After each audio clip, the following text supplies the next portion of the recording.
Do you consider yourself an honest person? Most people would, but yet they still choose to tell lies, which brings up a question.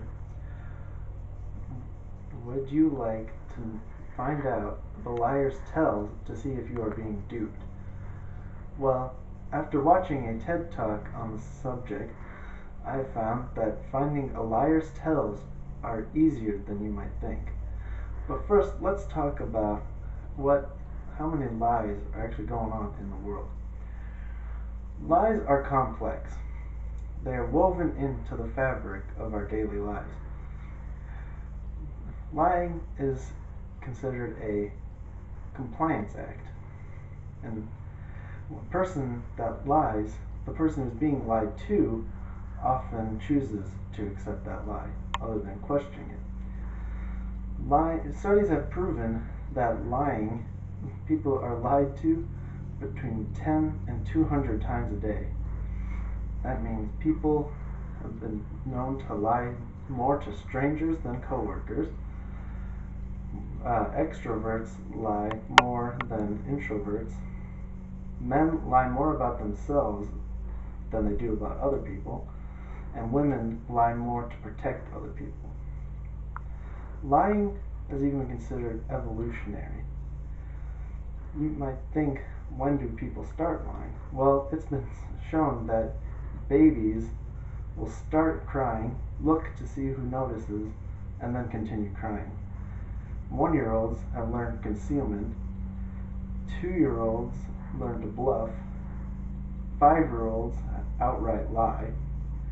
9-year-olds have become the masters of cover-up. And by the time you're in college, people have been known to lie to their families 1 out of 5 interactions. So now that we know that lying is very prevalent in life as we know it, let's see what kind of tells you can find. Let's start with verbal cues.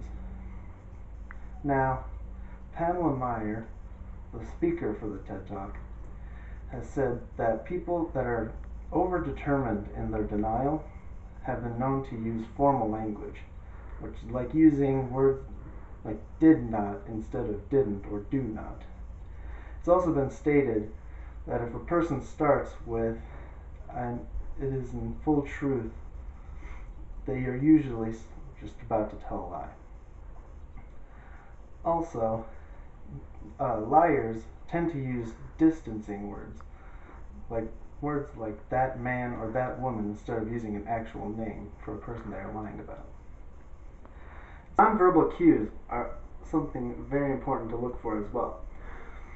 A clue could be something like someone grinning after they successfully told a lie. This is called duping delight. Another tell is when someone is delivering a lie, they might curl their lip up a bit. Another tell is attitude. If you are interviewing someone and they are furious throughout the entire thing instead of just in little bursts, this is also a mechanism liars will use to get their lies distracted. Now that we know what lies look like, we can look at what we can avoid. If you are in a meeting and you see people providing these clues, then you know that you're being duped. So if you can, avoid these situations. If it's a proposal, you should leave it. But where you see these clues, you should also look for people that are telling the truth. People who are delivering news with proper emotion, not providing these cues. These are people that are telling the truth. So in conclusion, lying is a very integral part of life. People lie, they have tells, and now you know how to avoid them. So now you can go into the world and see with new eyes just what kind of information is being displayed. And you can find the truth that is out there. Thank you.